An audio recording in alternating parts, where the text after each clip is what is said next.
Well, hello. It's a great Tuesday on a very, very special week. So we find ourselves in that final full week of November on which that very special day of Thanksgiving arrives.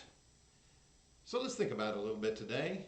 I'm glad you're with me. Come on in to my little world for a moment. This will be our only recording this week. We won't take time on Thanksgiving Day. Probably ought to, but I might just be full of turkey that day. Anyway, not sure when I would work it out, so we'll count this the only one this week. And I look forward to sharing some more a little further down the road. But I'm glad you're with me today. And as I said, come into my little world for a moment. When I think about holidays, this is perhaps my favorite of the year. I don't know, it probably is rivaled in some ways. I like this one better than Christmas in a way, although I love the music of the holidays and Christmas music and at home. And I want to talk just a little bit about that. At home, this is when my dad would begin to play the Christmas music. And used to on the radio, that's when it would begin. Now it begins much earlier, and the stores are filled with things much earlier. And so we're reminded of Christmas time long before Thanksgiving ever gets here. But that's all right. Anyway, we'll spread out the seasons, enjoy them for whatever they've got for us as we spend time with family and friends and loved ones, and we think the very best of thoughts. But I want to think about Thanksgiving for just a moment. There are a lot of things in the world that we don't like. A lot of things that anger us and upset us. And this is not a theme that I've avoided. It's a theme that I've shared with you along the way. But there are a lot of things in the world we don't like. A lot of things that upset us. Maybe it's in the world of politics. Or maybe we're just sick and tired of the pandemic stuff and the endemic stuff. And we're worried about health and problems and inflation and politics and racial differences and conflicts that are taking place in the world. And some of the challenges that are yet to be out there in front of us, and we're wondering, how in the world am I going to be able to turn the lights on? There are a lot of things that get to us, aren't there? And maybe in this season of the year, it invades our time of happiness, our time of opportunity to pause and think. There's nothing new about it. It's been going on for a long time. Perhaps that's why Paul would write like he did in the book of Romans. He wanted them to be aware of the detriment of humanity, the problems of humanity, the weaknesses of humanity. And Paul wrote such scathing things in a way through there, but he offered an opportunity and a challenge. And it comes to a head in the 14th chapter, or the 7th chapter of Romans, in the 7th chapter of Romans. When he says, "Oh, wretched man that I am, who will deliver me from the body of this death?" You ever felt that way? Kind of like, how in the world are we ever going to get out of this? I don't think we can pay our way out. I don't think we can work our way out. How in the world are we going to ever get out of this thing? It's kind of like a question that was asked of Jesus along the way, but that's for another time. But how in the world can we get out of this? Who will deliver me from the body of this death? And that's looking at myself, he's saying, and where I am. And he's talking about generally humanity and our own problems and our own weaknesses. And sometimes we get that way and we look around us and we say, bad, bad, bad. Everything is so bad. And how in the world will we ever get beyond this or out of this? But the very next line, he gives an answer.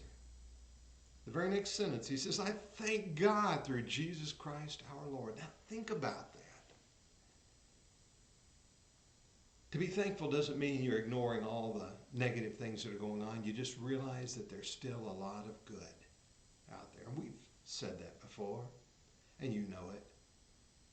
And I guess what I would encourage you to do, whether you do it in a literal fashion by writing it down on a piece of paper, not a bad idea. Get out the paper and the pen and write it down. I guess you can put it in your tablet or your phone if you want to, but there's something special about writing something down. I know, old school, but anyway, put it down somewhere. Start your little list and let it grow. Start your list. I need to do that. I haven't done that really. Not just a mental list, but I'm talking about really have one in front of you.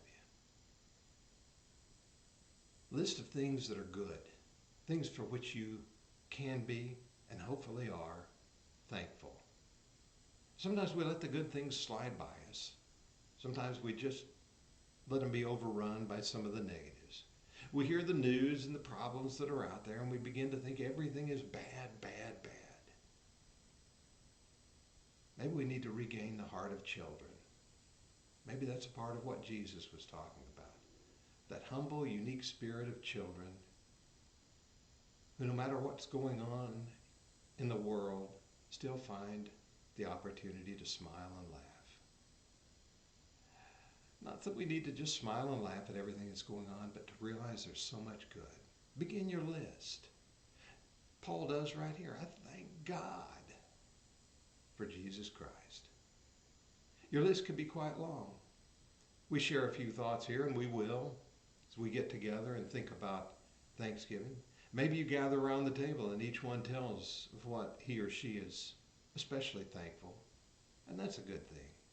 But I still think you need a list. And let the list grow. Add to it. Remind yourself from time to time. Then you can pull it out. Like I said, whether it's on your phone or tablet or you write it on with pen and paper, then you can pull it out and you can look at it and be reminded. In the midst of some of the darkest days, there's still something good. Did you ever think about Noah when he was inside that ark? He and his family inside that ark, and it rained, and the water came up, and the thing was just floating around, and he didn't know really where they were going. They're just floating out there.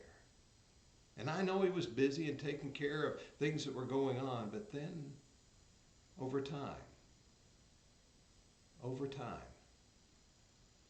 ultimately, the sun began to shine, and the waters began to go down, and before extremely long, they were out of the boat again. Optimism, hope, things for which we can be thankful. Make your list of very physical, literal things in your life, and be thankful for what you've got around you every day, and then you won't be so centered on what's bad. Yeah, it's still there. We're still who we are. We still got the problems we're dealing with. But maybe we'll deal with them a little bit better, in a better way. Let me get my grammar a little straightened out. We'll deal with them in a little better way than we would have otherwise, when we know that there is so much good still going on in our lives, around our lives, and for our lives. Man, that'd almost make a good sermon, wouldn't it? All right, if you're going to preach it, share it with whoever you can. So, when you sit around the table, you don't have to tell it all, but in your heart and your mind, you know so many things for which to be thankful. So that's the message today. I thank God through Jesus Christ our Lord. I got problems, but I still thank God because He's the source of hope and deliverance. Very good. Then, I tell you what, once you get your list going, you can start singing those Christmas carols again. It's that time of year. Oh, wow. Okay.